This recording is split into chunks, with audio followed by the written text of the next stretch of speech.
know I said I wasn't doing this all the time, but welcome back, everybody. I'm here with Abby Stawn. Hello. How you doing? I'm doing good. Pretty good. I'm really tired, but good. So, how's the day been so far? What's going on? So today I just had my one seminar class, and that's my placement. So I'm getting my degree in middle grades education with focuses in math and science. I'm in my Pro 2 block, which pretty much is the step before student teaching. And right now, so we don't start immediately in our placement. We have seminar days where we kind of just like go over rules, expectations, all that stuff. Yeah. And then today I got my placement, redacted, not going to share that with the world. But I'm excited about it. I'm with a 6th grade class. Mm-hmm. I was with 8th graders in Pro 1, and they were okay. I started in high school, and they were all right in high school. I was in a junior class. Just the classroom that I was in and the school that I was in is kind of more focused on just getting them to graduate rather than teaching them. Gotcha. And I really want to do more as a teacher. Like, those teachers are crucial for helping those students in those adverse situations, because the best that they can do is, of course, more, but at minimum is getting their degree. Right. And I just want to do more in a sense. So this school, I'm really excited for. The county is pretty good. I'm just hoping I'm good with a good teacher. My previous ones have been kind of mid, so I don't really feel like I've learned much going to these other than just how to manage a classroom, but yeah, I don't know. Yeah. It's been good. So, like, what got you into teaching, like education and things like that? What was like the big jump for you? The big jump was failing my first degree. I started college with, I was coming to school for kinesiology, and I was going to go get my master's, and I was going to get a doctorate, and I was going to be a physical therapist, and I was so excited. I thought it was what I wanted to do, and it was not. I figured out not quickly, about a year and a half into the program, after just taking these classes that I didn't care about at all. I wasn't passionate about them. I wasn't excited to learn. I was just kind of doing the work. Yeah. And I realized it was a passion that I decided when I was like 16, I think. And I was upholding like expectations that people established for me a long time ago that like don't apply to who I am anymore. Right. It's like we kind of like change as we go. Yeah, absolutely. You know, and like for me, I was a huge theater kid back in high school. You know, and I mentioned it in the last one, and I ended up coming to college thinking I was going to do theater, and then I come to the business world and I started taking on entrepreneurship, and that was my minor going into it. But I was like, maybe, who knows? Maybe I want to have a theater of my own one day. You know, that was my approach with it. And then next thing you know, I ended up switching completely, and I came to the business world, and I was like, this is what I want to do. You know, I love this aspect of it.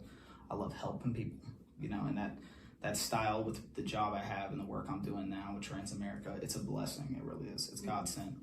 And so yeah, that's pretty awesome, you know. For NKU, what was the reason you decided to come here? What was the whole focal point? Okay, so NKU, part of it was the kinesiology program. Every other school was way too expensive. But 2, so my dad works here, LOL, shameless plug. But actually, no, not shameless plug. We're like the only university in Kentucky that students of like faculty don't get full tuition. I'm so thankful and grateful for what I have been given, but this last year when all my high school scholarships ran out and I'm paying tuition on my own, not thankful anymore.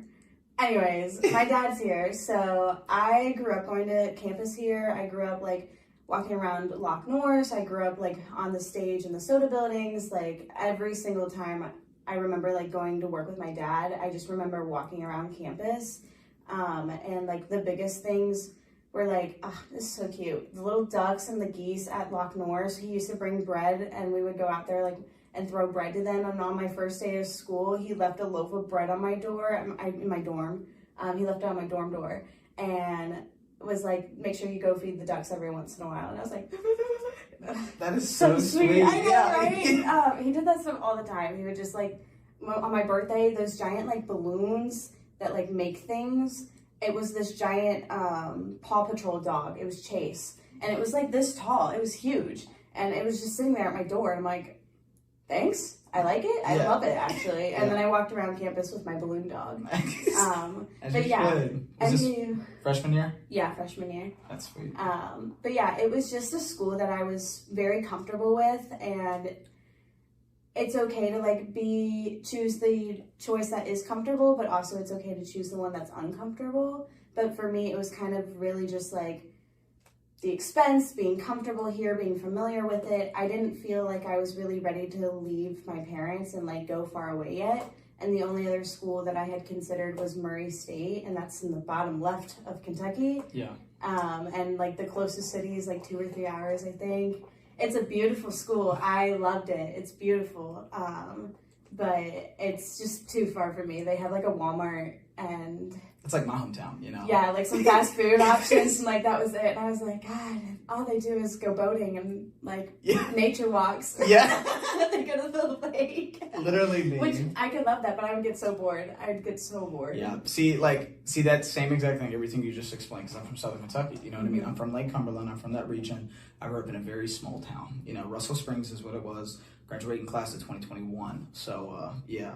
But there's nothing to do there. Nothing to do at all. Yeah. The only time, like, I even think about inviting people from up here to come back home is during the summer. And I'm like, if you want to come out, come get on a boat. Let's go kayaking. Go boating. Go tubing. Go jet skiing. Go camping. Go hiking. Great, come do it. But if you're coming anytime in the fall, or if you're coming in the December, or dear God, don't come in spring. We had tornadoes. We had 2 tornadoes this year that touched down. Yeah, it was crazy. So I worked at this restaurant called The Harbor, which is right on the water. It's kind of a fancy restaurant for the most part, and they have like a marina below. And like I was a bartender there over the summer at the beginning, and you know, I'm sitting down there at the bottom bar, and then we end up getting alerts, and then we see hail balls come down. That's literally this big. My grandma's car got a hail damage. My brother's car, my car, all the cars got messed up down there for hail damage. And then as we're sitting there and we get the alert, tornado warning, not watch, warning. Yeah. And then we look up, and I don't know how to describe it, but like to me it looked like it was 2 miles away, but I know it was way further. But you could see it coming, and it ripped down like one of the interstate signs that came down, and like it was out in Nancy. That's where my aunt lives and my brother lives. And I'm sitting there freaking out. I'm sitting there praying, doing whatever. I'm stressing so bad. And I was like, I got to call my brother. He's sleeping during the whole storm. Every bit of it. He's out like a light. Yeah, unbothered at all. Thankfully, my aunt wasn't even there. She went to go pick up a camper. I think it was in Tennessee. It was where the camper was located at. But yeah, for the most part, nothing to do down there. You know what I mean? And it's terrible. But I believe, you know, I think Somerset, which I left Russell, Somerset's like 20 minutes over. You know, it's bigger, there's more stuff. That's where the harbor's located.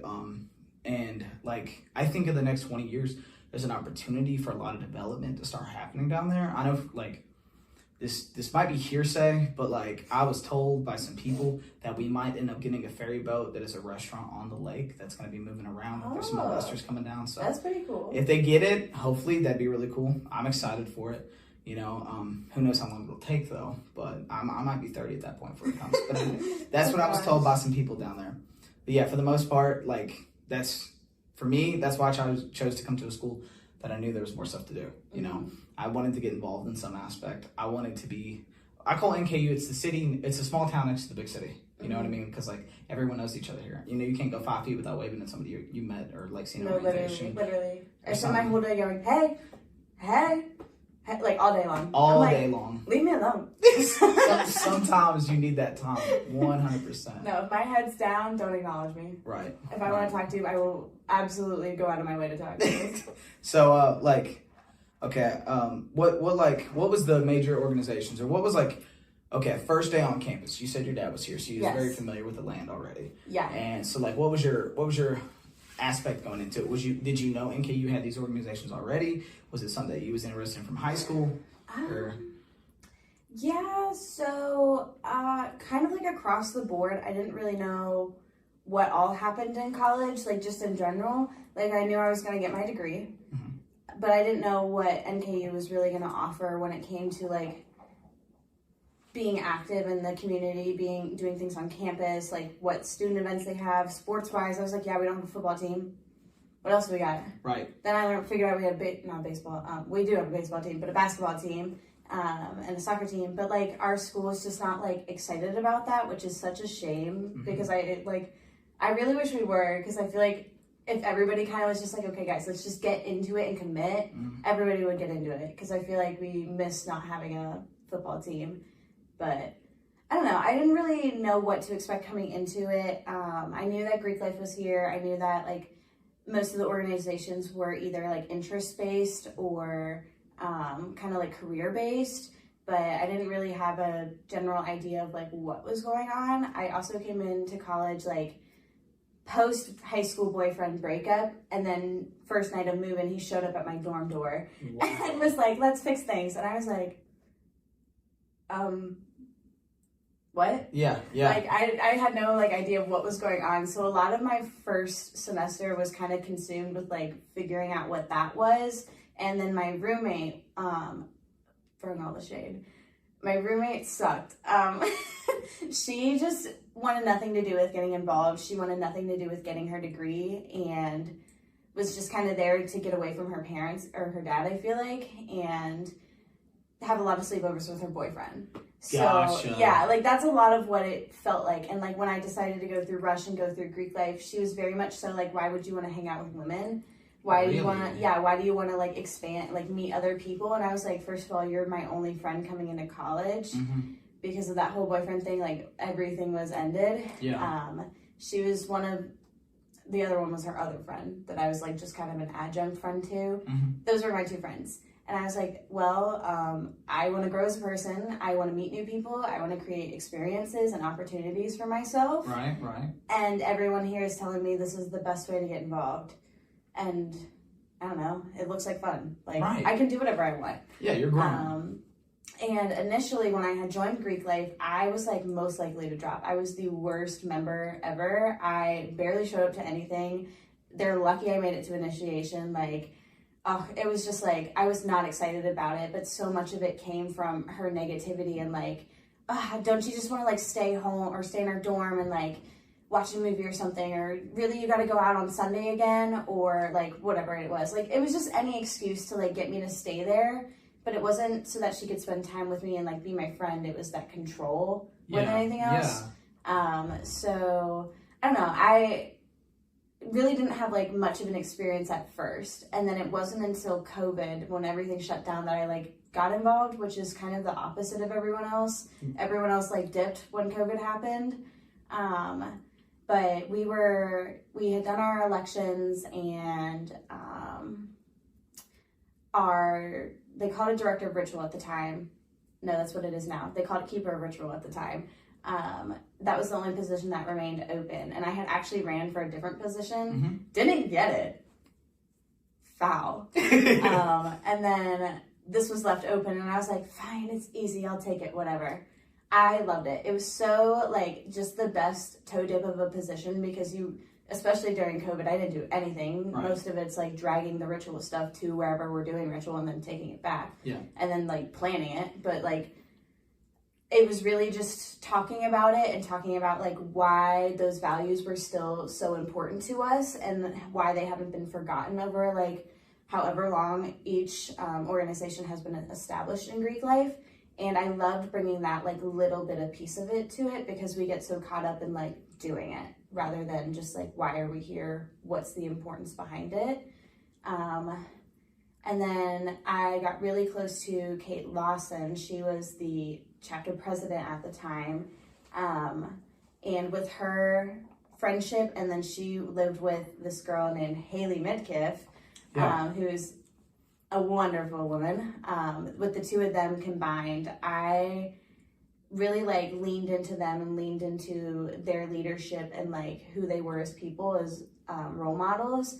And that's really like when I first started opening up to the idea of like, oh, I'm not at all who I'm supposed to be right now. Like, I don't know what I'm doing. I don't know who I'm trying to be, but I'm not happy in this persona. I'm not happy with what I'm doing and like all these things. So I really just looked into like what they were doing to grow as people. And then from there, I became chapter president. And then I did it again. I'm still chapter president. Yes, she is. And you're scoring. You're killing it with AOII. Thank you. I'm trying. It's, you go back and forth with it because the burnout is real. Yeah. But it's never been to a point that I got so frustrated and upset and like just done that I was like, I hate this. I don't want to be a part of this anymore. Like, it's never been that. It's always been like, I'm tired, I'm exhausted, I've worked really hard for a long time and I need to take a break. But I never can because I love being around like the members, my sisters, everyone that's a part of it. And especially this semester, like everyone turned on their little like, I'm a hard worker light, like flip of a switch. Everybody is just really putting in their best effort moving forward, and they're so excited and they participate and they're engaged. Like, it's amazing. Not that we didn't have those things before, but just like the level of commitment, like totally changed. Like, I don't know what sold them finally to like be all in and be like, we're all going to be future presidents, rather than just like, we'll help out when we want to. But there's been a huge shift in like the energy and the participation and like genuinely the sisterhood. We've always had a very good relationship with one another, but this year it's just so different. Like, I'm so excited walking into our meetings. We start work week this week and our first day is like 6 hours and I'm so excited. Like, I can't wait. I really am looking forward to just spending like a huge chunk of time together and like get into the nitty gritty of like preparing for recruitment. But yeah, that was a really long answer. No, that's perfect. I don't think I even answered the question. Maybe. What was the question?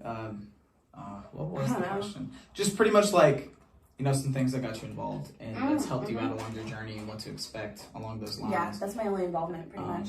SIGEP. You can call SIGEP for involvement. she is a brother, that is for sure. That is for sure. You've been around for long enough. You was a Rose, right? No, I was a lavalier. Oh, lavalier, that's what it was. Yeah, so that's how you got a brother. Well, not even that, just like, I feel like I'm just like a member at this point. I know everything that's going on, and I'm just always at tables, and I don't know, I've been around just as long as most of y'all. Majority, yeah. Seriously, right now with everything, you've definitely been around them. Do like St. Baldrick stuff and formal stuff. Like, I've helped plan things. Yeah, I booked your rooms the other day for your recruitment events. Really? Yeah, Tyler needed some help booking. I think it was just the gym, but I was like, oh, just do this. And he's like, see, that's why I love you. You know what I mean? You always take the time to go out of your way to always help people. Well, why wouldn't I? Why wouldn't I help somebody if I knew the answers or I could help them? Like, there's absolutely times that I don't have like the capacity or the space. But when it's easy, when it's something that will take me literally just a couple minutes or not like a hard ask, like, why not help somebody? Yeah, no, 100%. Who knows? You sitting there talking about your sisters really turn on that engagement light this year. Also, knows this, it's a mutual selection process, so chapters pick and the people going through recruitment pick. And pick as in like who they like best, who they didn't really like feel that they aligned with, their values, whatever it was. And as chapters select members that they want to see come back, same for vice versa. People are choosing which chapters they want to go back to, and then it's this huge like data pool getting throughout like the whole process. But it's like nobody needs to know the reason why they weren't invited back. It's just it could be something mean, but it could also just be like your vibe. Like, you just don't get along with them. You don't have the same energy. Yeah. You don't have the same presence, and that is totally okay. That's not anything wrong with somebody. That's just totally different vibes. Like, I'm very calm, very chill, but I'm also really aggressive and like excited and loud all the time. People that are more reserved and more introverted, that's not their vibe. Like, people that are very reserved like that, I don't get along with. I throw them off and I make them uncomfortable. And that's just because our vibes are so different. Right. And that's the same for recruitment. But yeah, like work week, everybody knows that. Everybody knows we do that stuff. Yeah, I think even with us, I think it's definitely similar in some aspects. Yeah. You know what I mean? I don't know what I can share and what I can't share, if I'm being honest. But like, what I will say is this: like, we mainly go based off vibe checks. 100%. You know what I mean? If we feel like, maybe if they have this type of vibe that that our main thing is like safety. You know what I mean? That's what SIGEP's known for. Especially here on campus. And if we feel like they could be a huge potential risk, we try to stay away from that or avoid that. Or if we get wind of something that may have happened in the past or didn't happen, or some allegations coming into it, or some allegations from high school, and then we check sources to make sure it's legit. And if you know, like I said, it's mainly just a vibe check. And if the sources check out and things like that, then potentially no. But, you know, for the majority of the part, you know, every guy we've sat with and we talked to, it's just been an amazing opportunity so far. You know, at least since I've been in the chapter. Mm-hmm. You know, we've had some people come and go, and they usually get, you know, some people drop because of, it could be because of grades, or it could be, you know, because of other things, but it usually ends up weeding itself out within the first semester. Mm-hmm. You know what I mean? And yeah, but for the most part, yeah, that's amazing. So to get a little personal, Abby, what do you think was like your biggest challenge going into this? You know, I know COVID was, because like you was here during COVID in college. I wasn't, you know what I mean? Yeah. So what was that like? What was COVID going through the process? Was it like everything else? Was it locked up inside the whole time? So I started college fall of 2019. So right before March. And I got a full fall semester. That was normal. And I got like my little toe dip and like my taste of like the college experience. And the college experience, what it was my freshman year, is so different than what it is now. Really? Like now that it feels normal again, now that it feels like what was COVID? We wore masks, really? I don't remember doing that. I'm just kidding. But like it feels like it was already that long ago because we're so like mentally past that. Yeah. And what I do now for fun and what I thought college was gonna be is so different than what it was.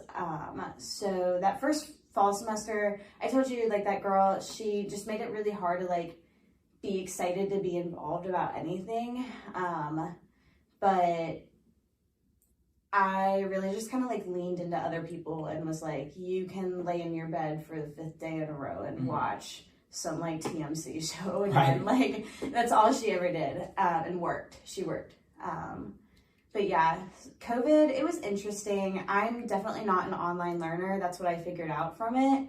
And it might have been what it contributed to me failing like the kinesiology stuff. Because it was like, my gen ed biology, chemistry, physics, like I was taking all of these, I'm going to call them hard. You might not think they're hard, but I think they're hard. No, there's no way I could do it. No. It was challenging online because like I had a chemistry lab and the actual lab portion was in person, but it was like an A-B. So like one group went one week, B went the next week, and like, it was literally 2 weeks from like the last time you came in and did something. But teaching chemistry is so hard because professors, teachers, whoever it is, like when you're doing an experiment, you want the student to read the lab and like really try to do it themselves. But the language is dense and it's hard to understand. And especially if you can't think visually about what it looks like it's really hard to read a lab manual when you've never done it before. So you would come in and take these labs, and I can't even understand what the lab manual is telling me to do. Yeah. We weren't allowed to work with partners because COVID, right. So I can't like lean on anybody to help me.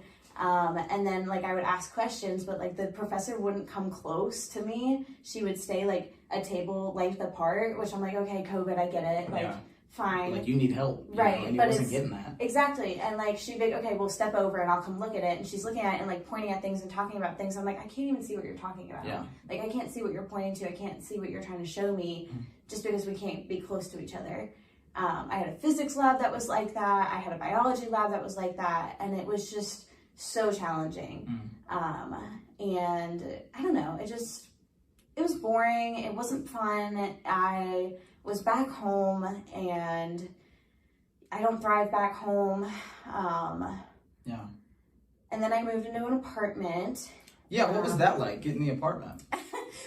It was interesting. So that fall, or my sophomore year coming back to school, they told us like, no dorms. No one's going to get to live on campus unless you like have to, if you're not far, or if you're far away. I think it was like an hour. Like if you were further than an hour, you were guaranteed a dorm. I can't remember what it was called. But if you were like within that hour range. So you could literally live an hour away and they would still expect you to drive to school every day. That's ridiculous. So I didn't. I grew up in Boone County, which is like 25, 30 minutes from here. And again, with my dad working here, I was like, well, there's no way they're going to give me a dorm. Like, my dad can just bring me to school every day. Like, he has to come here anyways. I don't know. So we backed out of my dorm last minute and decided to get an apartment. Always get an apartment, because if you look at what a dorm would cost, as if you were paying a lease, it's probably what an apartment costs. It's about the same. Yeah. As someone who's lived on campus for 3 years, it's honestly about the same. It's rigged. Anyways, total different conversation. But yeah, we figured out that it was going to cost about the same, and I was like, fine, let's move an apartment. I can have my own bedroom. I can get a roommate. I can get a cat, like the whole 9 yards. It sucked. I really took for granted living with people and living with my family. I moved in with this girl who we knew each other. We just weren't really like close. We just were kind of like on the acquaintance level, and we were in the middle of like building our relationship. So it was still kind of like awkward and uncomfortable at first, but like she was focusing on school and doing all of her schoolwork. I was focusing on school and doing mine. We were both working, but like because of all the cross-contamination stuff, we tried to also like stay separate so that like if one of us did get sick, there would be like a lower risk of the other getting sick. So we really didn't spend like a lot of time together, and I just got so lonely so quickly. And especially like those friends that I came into high school with at this point, or came into college with at this point, they were kind of like out of my life. I was over it. I was like, this is ridiculous. You don't ever text me, but I text you. I mean, it's brutal. See, like, I get that. And one thing I've noticed, especially like other people and things like that, I'm guilty of it myself, because, you know, I've seen it happen so many times, you know, and even this year, I'm not going to say names, but like, I know 2 or 3 people this year who's going through it right now, because even as like freshmen, they're like, I'm not friends with them people anymore, you know, and sometimes that's just what happens, you know, that's how life goes. People things get in the way, or like some sort of drama gets involved and it splits up some things, or there's a scenario or a case, or truth be told, sometimes there's great people out there. There's tons of great people, but there are a lot of other crazy people out there. You know what I mean? And I'm not saying, you know, anyone that we may know is like that, but like I've seen those types of situations and how it just fluctuates so much, and how it just comes and goes and comes and goes. It's just sad. It is. Just have the conversation, be an adult, communicate. Like, if this is your friend that you've known for years, or if you've known them for like 5 minutes, and like you don't feel the same way about being their friend and pursuing a friendship, just communicate that. Like, 100%. It's so sad to like have these people in your life that you call best friends that never reach out to you. You do all the work. It's very one-sided, and like, you try to have that conversation, and they're like, oh no, like, it's not like that. I'm still your friend. I'm just busy, like whatever the excuse is. And then you just continue to get dragged along. And like, that's what happened with this. Like, I literally got soft blocked. I texted her, didn't get a response, went to Snapchat her, saw that I was unadded on Snapchat. And then went to Instagram and saw that I wasn't following her anymore. And I was like, okay, well, I didn't do any of these things.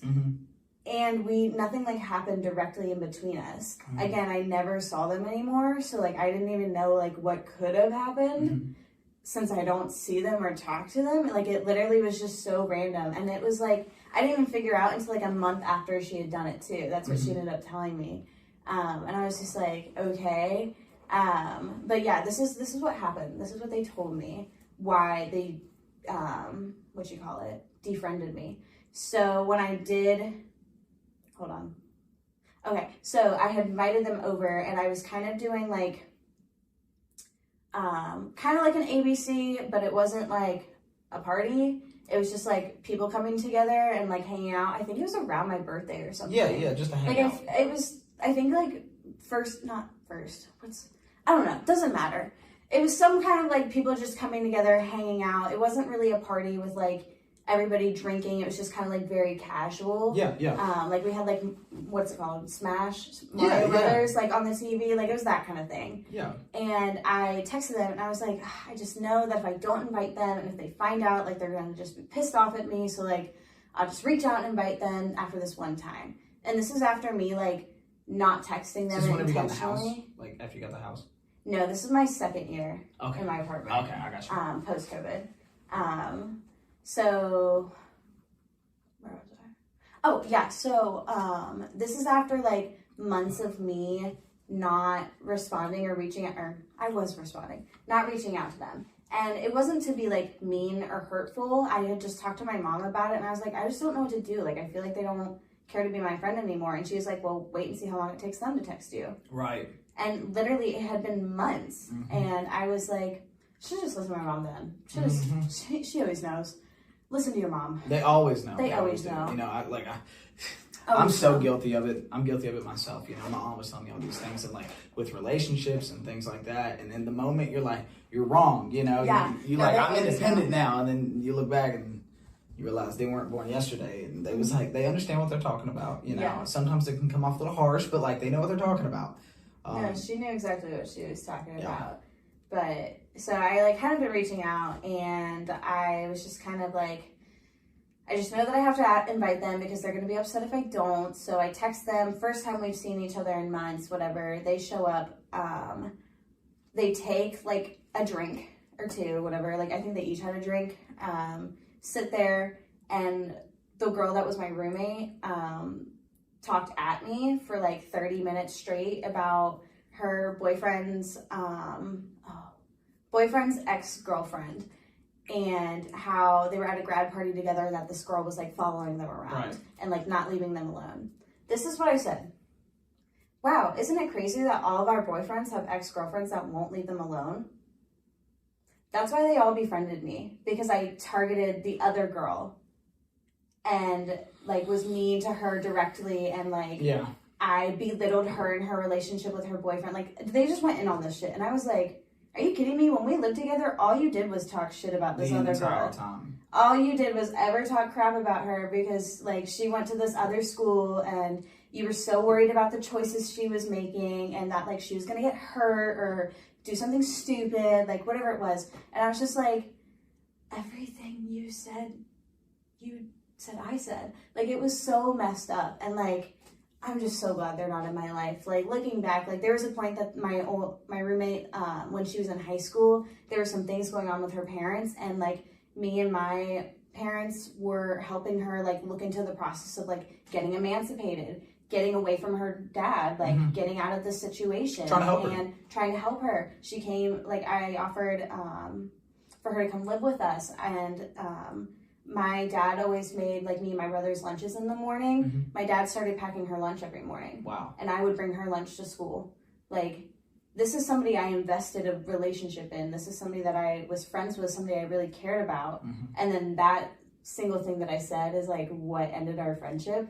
And I was just like, whatever. You already hadn't talked to me for months. Like, there was no friendship left at this point. Yeah. I should have just communicated earlier on and been like, you know what? I think we're fading out of each other's lives. That happens. Friends come and go. They're not meant to be in your life the entire time. And if they are, that's a soulmate, not a best friend. On God. Yeah. On God. I agree to that, yeah. But yeah, like, people come and go in your life to teach you something. And that's the beginning arc of my personal growth. And, like, communication is key in everything.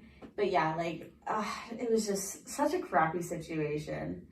Again, I forgot what the question was. No, you hit it all. But I mean, for the main part, like what I'm getting from it is like, you've grown from it. You know what I mean? You know, it's just something that you definitely... That's all I care about.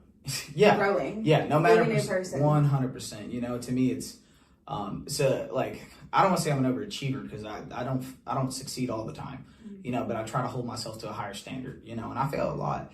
And one of the main things I had to learn from this summer, you know, because I'm a life insurance agent now. And I had to have 24 credit hours for my courses. Then I had to take the state exam, and I failed it the first time, you know, and I tore myself up over it so bad. The company I'm with now invested so much time and money into me, and I was like, I let everyone down. You know, this is what I want to do. I'm really trying. I actually spent hours and hours away. Like, I was turning down my family from going to events. I was turning down cookouts. I was turning down birthdays. I was not spending time with my fiance, you know, which was really taking a toll on our relationship. And I was sitting there trying to focus, you know what I mean? And just making sure I can do this to help make our family more successful, you know, and try to better myself and help people. And one big kicker I had to learn was don't look at things as passing and failing. look at them as trying to get them within the first 3 tries. You know, they're just attempts. I like that. Yeah, so that's how I've been doing it. And I've always been a C average student. You know, I'm not a 4.0 kind of guy. I even only got, right now I think it's like a 2.8 with GPA. You know what I mean? And that's not crazy. I don't know if that's average or not, but that's where I'm sitting. Yeah. You know, and that's just my approach on it now. It's just learn and try to get it in the first 3 attempts. 3 attempts, you got 3 attempts. And then if you don't work the first 3 attempts, you got 3 more attempts. Try to get it in that. Yeah. You know, and that way it helps take some load off going into it. You know, it lets go some of that pressure. And, you know, especially with like the friends and things like that. And I know that was about success, but like coming back to like, you know, people and going, it's so surreal. It really is. It's a surreal feeling seeing it. And, you know, it's, another good quote I've heard is like, they're in that life for that chapter. They may not be there for the full story. Yeah. You know, and it's just a so surreal moment. It really is. It really is. So you got anything for me? You got any questions for me? Oh, no, I'm loving just this back and forth. What you were saying, though, about those 3 tries, that's very similar to, like, what I live by. It's, I live by, like, how do I do it better next time? Yeah. And that's in everything. Like, all I ever want to do is grow as a person. All I ever want to do is be the best version of myself, keep educating myself, whatever the topic is, and, like, just being the most empathetic, kind, communicative person that I can be, that's really here to like impact.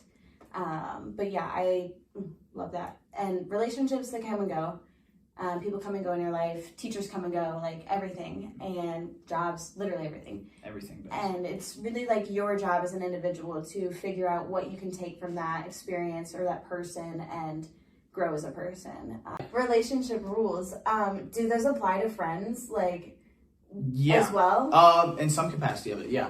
I definitely believe it, yeah, because I'm huge on, this is weird, but like I've always told, show me your friends, you'll show me your future, you know, and I was so in denial about that for the longest time, you know, and not because like you're exactly like your friends, okay, because growing up in high school, middle school, elementary school, even in college, you know, I'm so different than all my friends in some capacity. Now I'm also very similar to some of them. You know what I mean? And, but like, yeah, I try to surround myself with people who want to pursue better things in their life, who keep trying to grow as an individual, you know, because I'm so passionate about that. I'm so big on it. And if you're not trying to better yourself, you know, to me, it'll drag me down. You know what I mean? And it's such a surreal thing. It really is, you know, and I think it's a good approach. I really do. I think it's a huge approach. Taking, you know, and it may sound weird, you know, taking what you look for in a relationship and what you look for in a friend, but, you know, I'm not going to lie. I've had some friends that's hurt worse than some breakups, you know what I mean? And like you was talking about earlier, you know, if they're there for a long time, that's a soulmate. That ain't just a friend. Yeah. You know what I mean? And it is so surreal when people come and go in your life. And I've just, especially ever since I left for college, I was close with a lot of people in high school. And there was just some moments to where after a couple of years of being away and then coming back and trying to reconnect with people, not the connection was wrong, but they just turned in some form or fashion, or something happened, and it's brutal. It really is. And I'm not going to say names or anything like that, but there was an individual in high school who I was really close with, really good friends with, and I invited them up here. And some things happened. I'm not going to say what happened, but after that incident, we, you know, they apologized and everything, and I appreciate them apologizing and things like that. But I told them, I said, I'm just going to need some time to see if we can be friends again. And it's been almost a year now, probably over a year actually, since we talked again. Yikes. So to me, they just left and you just never talked again?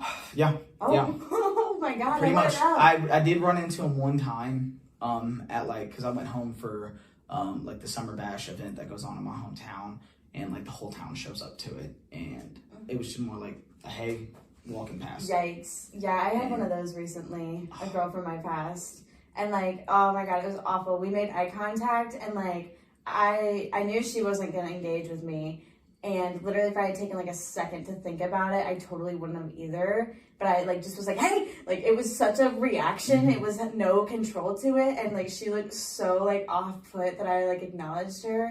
And I was like, it's not a big deal. Like I am here to be civil. I don't give a fuck what happened 5 years ago, 4 years ago, 3, however long. Like I really don't care. Who I was then is who I am not now. And it's just, like, seriously, I'm not going to carry that stress. I have current issues that are going on that I can worry about. I don't need to worry about what happened my freshman year of college or my senior year of high school. Like, no.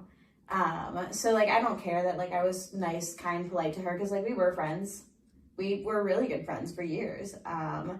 And she was, again, like, just kind of, like, one thing happened. It really just evolved around, like, this boyfriend that I was dating in high school. But, yeah, like, it wasn't, like, this big blowout. We didn't fight. We didn't have this huge, like, breakthrough moment or whatever. I literally remember the one time we've only ever fought, and it was when we were in middle school. I couldn't even tell you what grade we were in. But I just remember it, and I could, because it was before I had an iPhone. I didn't get an iPhone until 8th grade. I had slide phones, but valid. Yeah, the little slide. But I remember, like, I don't even know what we fought about, but we were, like, sitting in classrooms that were, like, opposite sides of the hallway, and, like, we were, like, texting back and forth, and I was like, I'm so mad at you, I hate you, like, you're the worst. Like, the middle school drama. Yeah. And I just remembered, like, fighting back and forth at each other, and we literally, like, walked out of our classroom still fighting, and we literally, like, dropped our shit and, like, ran and hugged each other in the hallway like it was a movie. I love you, come back. Literally, I was like, I'm so sorry, I never meant it, like, all these things, and I was just like, I can't even tell you what it was about, what happened. I don't even think something happened. Like, I don't remember, but, like, that's the only time I ever remember having an issue in our friendship, and then all of a sudden, this whole thing happens with this boyfriend, and it's just kind of cut off. There were other things that she mentioned, but it was like, she was upset with me that I didn't know it happened, but she never told me. It was that kind of thing. So I was like, I don't... It's the lack of communication, you know what I mean? The lack of communication, and then it was like well, you're never around because of your boyfriend, and I was like, fair, my parents only let me do one thing a week, and of course that's going to be with my boyfriend. Sorry, I was in high school, don't think that way now. I also can hang out with people any night of the week, whenever I want to. Right. We're grown now. We're grown now.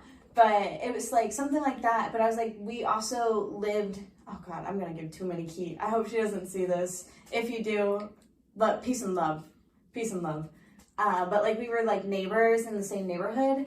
And like we still always saw each other. We still always hung out. Even though like I had hung out with my boyfriend that week. Like, she was kind of like the exception. We drove to school together every day, like all these things. And like the thing that she's talking about in specific was happening when we were still friends and when we were still like doing sleepovers, hanging out, texting, calling each other on FaceTime, whatever it was.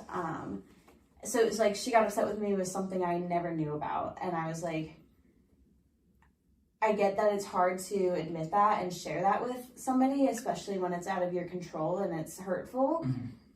But you can't be upset with me for not knowing. And that's not something that I would just ever outwardly ask about you. There were no signs. There was no, like, physical, if you know what I mean, things to show. And that I couldn't tell. I didn't know. I wasn't inside of her house with what was going on. And she never mentioned it. She never brought it up. She never really told any details. I would always ask if she needed somebody to talk to, needed a friend to lean on. I always offer my mom too. Like, I'm like, if not me, like if you need an adult to talk to that's not your own adult, talk to my mom. Talk to this guidance counselor. Like, that's the same thing I implement in AOII, because I always view it as like, I hate to call it the same level, but I haven't thought of a different word for it yet. But like people that are at your same level. Same year in school, same age, whatever. If you're spilling things back and forth, that's talking shit. That's spilling drama, sharing it, whatever. But talking to somebody who's a level above you, so like someone who's a year older, someone who's already graduated, someone who's a year into their job before you, whatever. That's a mentor. That's someone that you're going to find a solution, rather than just talk about it. But like those kinds of things, I always was trying to be there for her, and like it just came out of nowhere. And then I was like, okay. What are some, like for me, like some. And this was the thought it finally came back to me. Part of it did. Full circle. Yeah, full circle. Like one thing I started to implement, and I seen it on a TikTok, and I don't know what the account was. I think I was looking up tips and tricks on how to help people with ADHD to clean their room faster, if I'm being honest. Oh. Or like, cause like, I need that video. oh yeah, just set timers. It works. Like set timers on like activities and don't focus on like an entire bedroom. Focus on like just doing the bookshelf. Yeah. And to me, that's how I get it all done. If you do like a time lapse video also and go back and watch it, it's so satisfying. So that's a trick also you can check out. But like for this instant with the friends and living together and so like for instance, I got a roommate named Michael Kirby. You know, love Michael to death. Okay, but I seen this TikTok over the summer and I was like, what are some ways? Because I've lived with 3 different people already, and like one of the biggest struggles is always bringing up like living situations or like, you know, bringing up the hard talks, you know, to have, but like you ain't trying to, you know, ruin no relationship and all like that. You just like want to see. Yeah. So we implemented like a safe word, and our safe word is penguin. So it's something that's totally random. You don't hear an everyday sentence. Yeah. And so like how we use it is like, for instance, so we live together, we share a dorm together. So I'm like, Michael Penguin. And he's like, he'll take a sec, and it's for any time to take like constructive criticism in the living situations or things like that, you know, that he can take a sec, he'll calm down, you know, if he is torn up or something like that, he'll just know that like he can't get offended by what's about to be said. So I'm like, Michael, Penguin. And he looks at me and he's like, okay, what's up? And I go, can you make sure all the doors are shut? Because I'm worried about like closets, like the bathroom door being open, his drawers being pulled out, or like, you know, whatever. And I'm like, do you care to make sure the doors are shut? And he's like, okay, yeah, my fault. I'll get it. Or like, he'll be like, yeah, I got it. And then he'll look at me, and if he's got something, he'll mention it and be like, John Penguin. And this actual happened. You know, both these situations actually happened like the first week of school. And he was like, do you care if we keep the bathroom door open at night so it don't get like moist and it's settled, or like mold, bacteria will grow? And I was like, yeah, that's fine. You know, so I feel like, and I was talking to JP, and JP was like, it's like using a talking stick, but like sometimes I feel like that's needed. Sometimes people, absolutely. Yeah, I think in relationships, you know, to have those hard conversations, if you can implement that safe word, it can really help limit a lot of conversations, you know, and things like that. So that's a trick that's helped with me in my relationship. So what are some things that you implemented into yours that's helped you? Oh my gosh. Okay.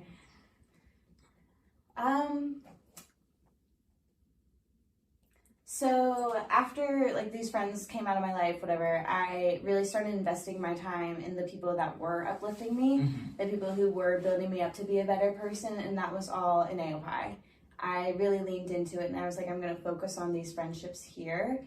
At that point, that's like Haley and Kate era. That's the age that I was like, oh, what year is that?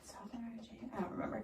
Anyways, so not this last fall, but the fall before, my BFF, I don't think I can share her name because I'm talking about which org she's in. Okay, got it. BFF. BFF, forever, love her. I know she's gonna listen. You know.